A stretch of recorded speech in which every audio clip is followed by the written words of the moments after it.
जय गुरुदेव। विश्वविख्यात सर्वसमर्थ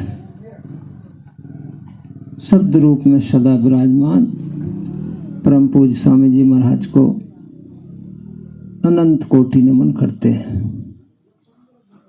उनके आध्यात्मिक उत्तराधिकारी भक्त के पूरे सतगुरु, हम सभी के संभाल करता दुखहर्ता पूज्य बाबा उमाकांत जी महाराज के चरणों में भी हम अनंत कोटि नमन करते हैं।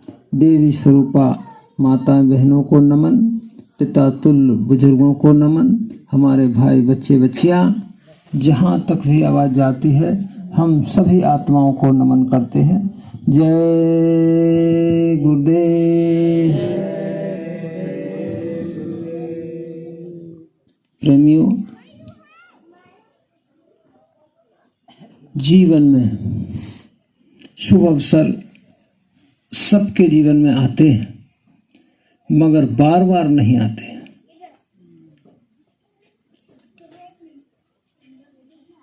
और जीने में भी फर्क है। जीवन तो सभी जीते हैं, मगर सबके विचार, सबके सोच, सबके कर्म अलग अलग होते हैं। और बगैर भक्ति के अगर जीवन निकल रहा है तो इसको जीना नहीं कहते, इसको जीना नहीं कहते। वो जीवन जानवरों की तरह होता है, वो भी पेट भरते हैं, वो भी जीवन जीते हैं, वो भी बच्चे पैदा करते हैं और संसार से चले जाते हैं। ऐसे ही इंसान के रूप में हम आए। जी अनमोल कहा इसको सभी ने, सभी महात्माओं ने, संतों ने एक ही बात कही कि जी अनमोल तन है। और भगवान राम ने भी कहा कि बड़े भाग्य मानुष तन पावा, सुर दुर्लभ सदग्रंथन गावा। सुर माने देवताओं को जी दुर्लभ है, मिलता नहीं है। और हमको आपको मिला है तो वैसे ही नहीं मिला है कि सहज में मिल गया है। गिनती हमारी बहुत दिखती है, जनसंख्या, तो सोचते हैं कि अरे फिर से शायद हमको ये पुनर्जन्म मिल जाए, तो ये संभव नहीं। इसको कहा है बड़े भाग्य मानुष तन पावा। जब भाग्य जगते हैं तब ये मानव तन मिलता है। और मानव तन मिलने के बाद फिर और क्या है जो बड़े भाग से मिलता है? बड़े भाग पावे सत्संगा। बड़ा भाग जब जागता है तब सत्संग मिलता है महात्माओं का। और जब सत्संग मिलता है तो जीवात्मा को सुरत कहते हैं महात्मा। सुरत का स्वामी से मिलन होता है, आत्मा का परमात्मा से मिलन होता है। वो जरिया है सत्संग और उसके कर्णधार हैं सतगुरु। पूरे महात्मा, पूरे संत को कहते सतगुरु। संत दो प्रकार के होते हैं, एक गुप्त संत होते हैं और एक प्रकट संत होते हैं। गुप्त संतों में पूरा पावर होता है और पूरे संसार की वो संभाल भी करते हैं, गुप्त रूप से ही करते हैं। जो भी उनके पास पहुंच जाए उसको वो आशीर्वाद, दया दुआ देकर उसकी तकलीफ भी दूर करते हैं, समस्याओं को मिटाते हैं और शिक्षा भी देते हैं।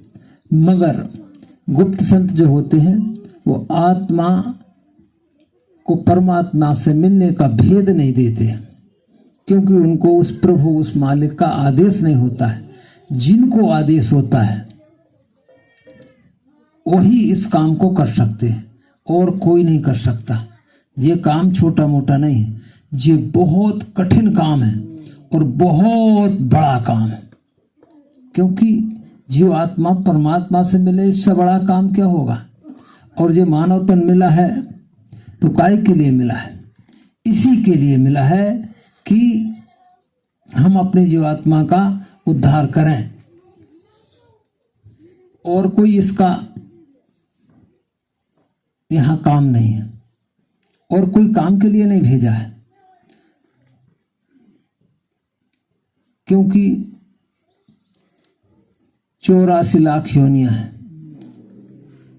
और जैसे घड़ी घूमती है ना कांटा सब पे, 1 नंबर से 12 नंबर तक हर नंबर पर जाती है, ऐसे ही हमारी जीवात्मा हर योनि में जाती है। 4 खाने हैं, अंडज, पिंडज, उखमज और स्थावर। 4 खान का मतलब ये है, जो एक खान जो है, जो अंडे से ही उत्पत्ति होती, पैदा होते हैं। एक खान ऐसी है जो पिंडज यानी पेट से पैदा होते हैं। और तीसरा है उखमज माने उनको ना अंडे की जरूरत है ना पिंड की जरूरत है, उनको तो बरसात हुई वो अपने आप पैदा हो जाते, कीड़े पतंगे।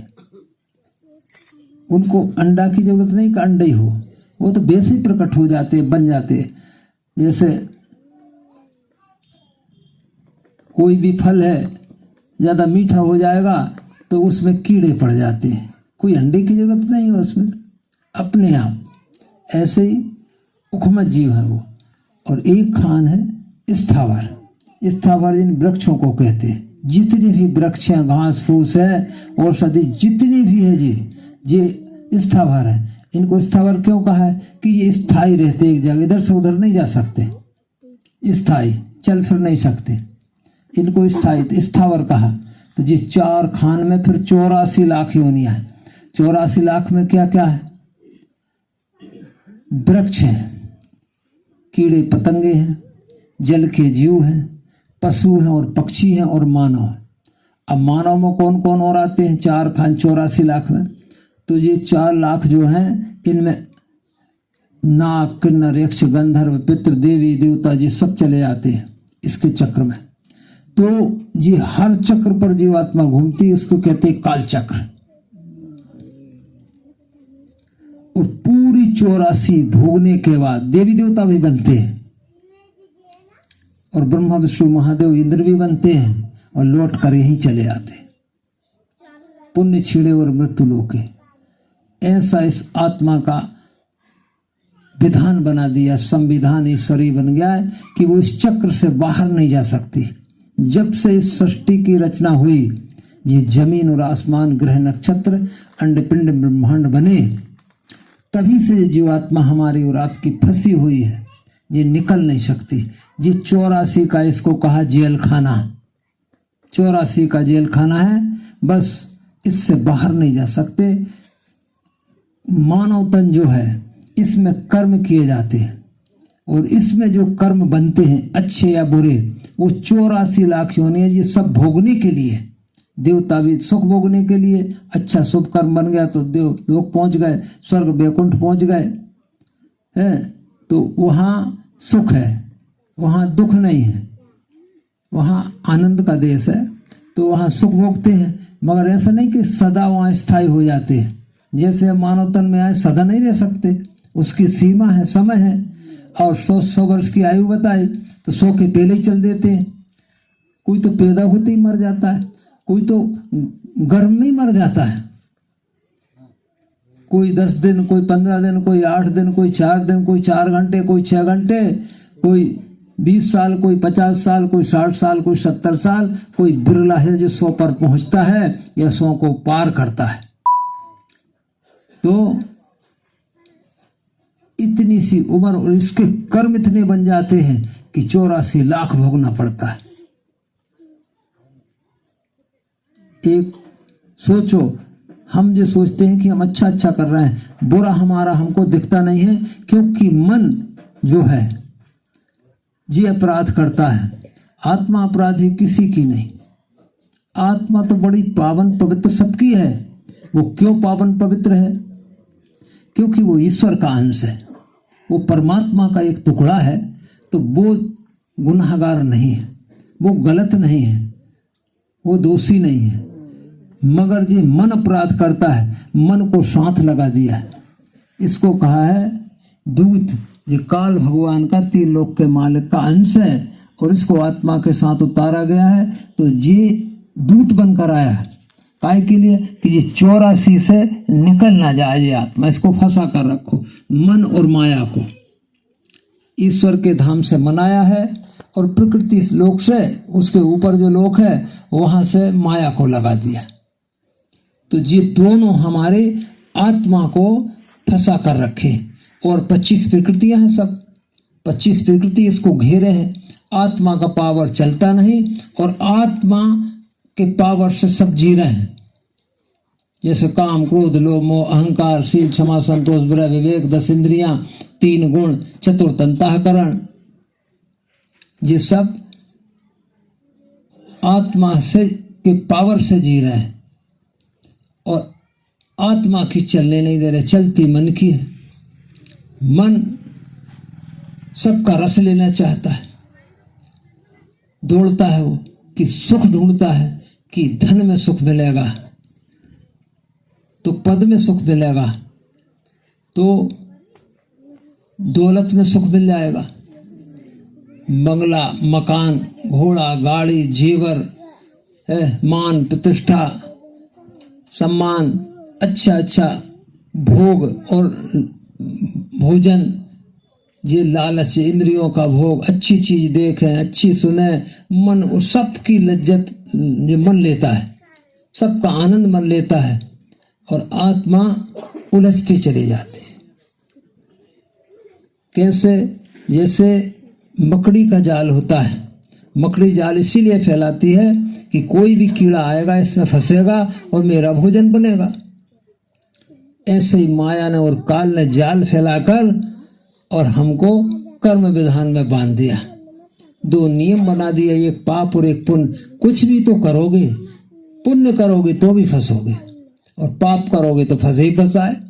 पुण्य करोगे तो स्वर्ग वैकुंठ जाओगे और स्वर्ग वैकुंठ पहुंच गए और पुण्य खत्म हुए, पुण्य छिड़े फिर मृत्यु लोक में आ गए, तो फंसे दोनों में। इसलिए गुरु महाराज कहते थे कि एक लोहे की बेड़ी है और एक सोने की बेड़ी है। बेड़ी दोनों है, ऐसा विधान ही बना दिया है कि जीवात्मा वहां से सुलझ नहीं सकती। ऐसे मकड़ी के जाल में जो कीड़ा फंस जाता है वो सुलझ नहीं सकता, जितने पंख फड़फड़ाएगा उतने जाला उलझता है।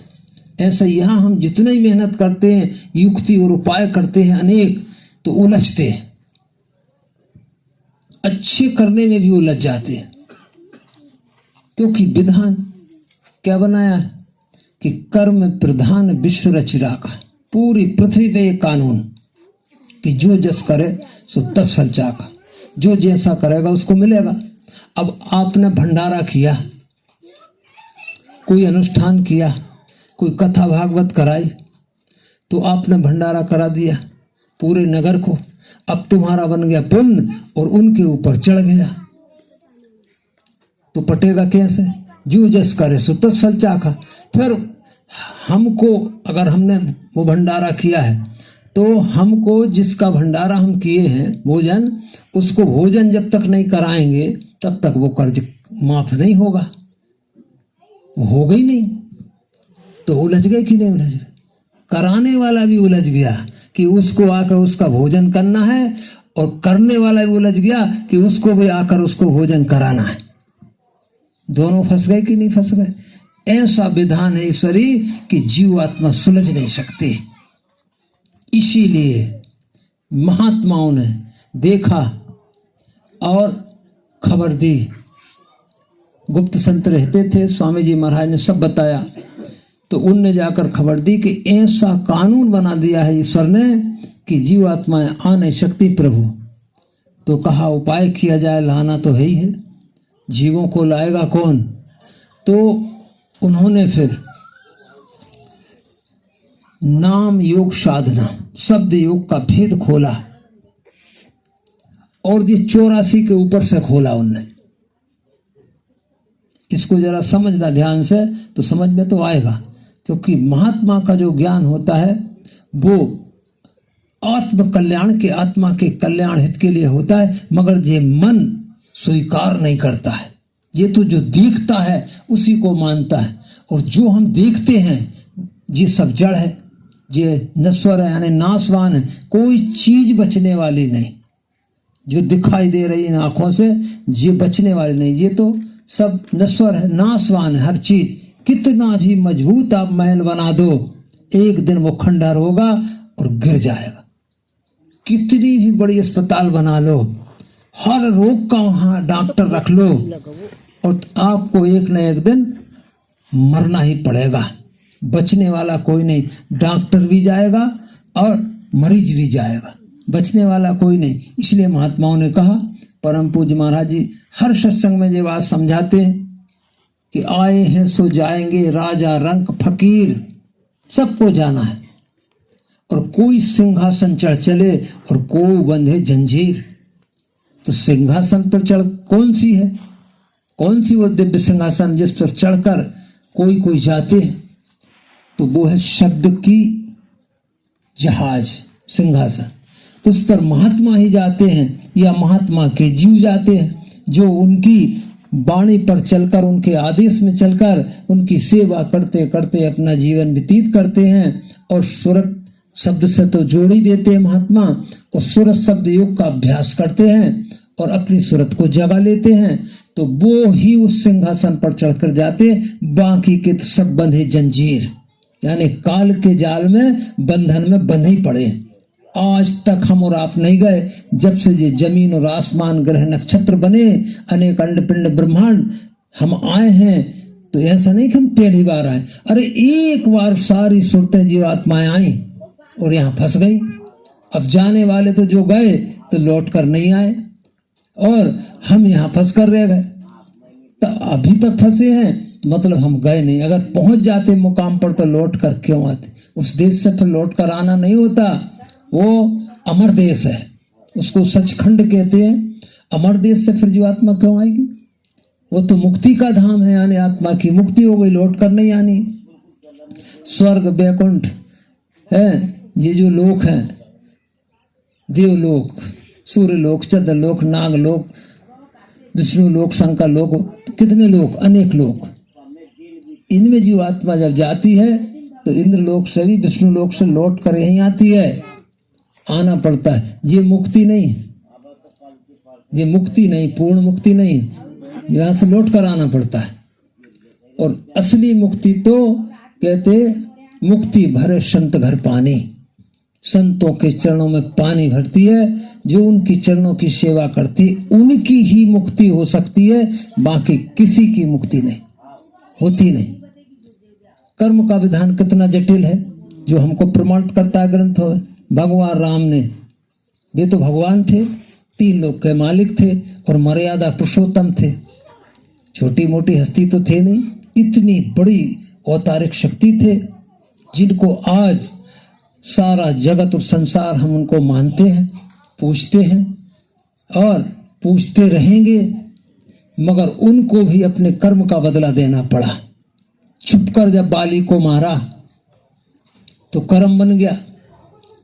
तो दूसरे युग में, दूसरे अवतार में वो बने कृष्ण और बाली बना बहेलिया। ज्यों का त्यों बदला उसने लिया, उसने भी बाण मारा और भगवान कृष्ण को प्राण छोड़ना पड़े। बहेलिया गया, देखा, कहा प्रभु मैंने तो गलती से बाण चल गया, आपका ये पदम चमक रहा था, मैं समझ रहा था कि हिरणा की आंख है हिरण की, तो मैंने आंख पर निशाना साध दिया और आपके ये पदम में लग गया। अब मैं, मुझसे बड़ी भूल हुई। तब भगवान कृष्ण बोले कोई भूल नहीं है बहेलिया तेरी। अरे जब मैं राम था और तू बाली था तो मैंने भी ऐसा ही बाण तुझे मारा था, तो वो लेना देना पूरा हो गया, दुख मत मना। तो जब भगवान को कर्म का बदला देना पड़ता है तो हमको आपको नहीं देना पड़ेगा। ऐसा जाल है तो कोई छूट नहीं सकता। कहते हैं लोग कि भगवान के हाथ से मुक्ति हो गई, चलो उनकी तो मृत्यु हो गई तो मुक्ति हो गई। जब बाली की मुक्ति क्यों नहीं हुई? जब उसकी नहीं हुई तो हम किसी की कैसे मान लेकर हो गई? हो ही नहीं सकता। प्रमाण भाई, एक प्रमाण मिल रहा है, कहते हैं हंडी का एक चावल टटोलो, पूरों का पता लग जाता है। एक चुड़ गया यानी सब चुड़ गए, और एक कच्चा है तो सारे कच्चे। तो जब एक कच्चा निकल गया प्रमाण तो पूरे पक्के कहां से मान लें? सोचने की बात है। ठीक है, हम पढ़े लिखे नहीं थे, हम ज्ञानवान नहीं थे, हम बुद्धिजीवी नहीं थे, हम समझदार नहीं हो सकते क्योंकि हम एक जीव हैं। मगर ऐसा नहीं कि कोई समझदार नहीं होता है। अरे संत तो सदा रहे और संतों ने सबको ज्ञान दिया। और ये लिखा है ग्रंथों में कि गुरु बिन ज्ञान न उपजै और कोटिन करे उपाय। करोड़ों उपाय कर लो, गुरु के बगैर ज्ञान नहीं होता। वो कौन सा ज्ञान? ये संसारी ज्ञान तो सबको हो जाएगा, देख कर भी सीख जाएंगे, सुनकर भी सीख जाएंगे, हैं, और करते करते भी सीख जाएंगे, पढ़ते पढ़ते भी पुस्तक पढ़ना सीख जाएंगे। मगर वो जो ज्ञान गुरु का होता है वो कोई माई का लाल नहीं सीख सकता बगैर गुरु के। उसको कहते हैं आध्यात्मिक ज्ञान, पराविद्या। और पराविद्या जब तक नहीं सीखेंगे, नहीं जानेंगे, तब तक इसका परमार्थ आत्मा का बनेगा नहीं, इसकी मुक्ति नहीं हो सकती। पूजा पाठ यज्ञ अनुष्ठान ये सब पुण्य के काम है, अच्छे काम है।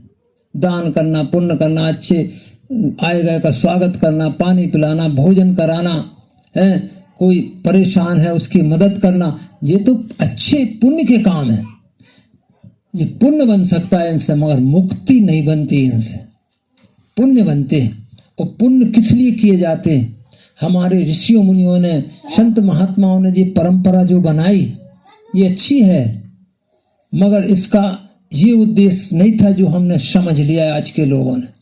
ये उद्देश्य नहीं था, उनका उद्देश्य था कुछ दूसरा। उनको समझ थी। उस समय महात्मा ऋषियों के पास सब लोग जाते थे। परम पूज्य महाराज जी सुनाते कि पहले सब जाते थे, महात्माओं से जुड़े होते थे और जो महात्मा कहते थे वही करते थे। अब ये नहीं रहा।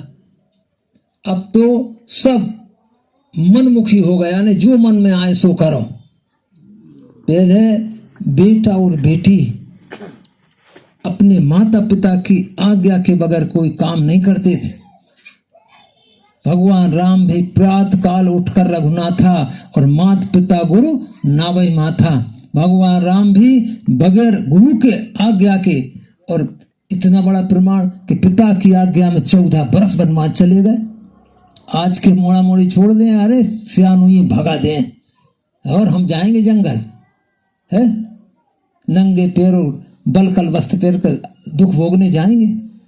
और राजा थे, राजघराने थे, चक्रवर्ती राजा थे दशरथ। चक्रवर्ती का मतलब क्या होता है? चारों दिशाओं में राज। उनका बेटा उनके आदेश में वन वन घूमा।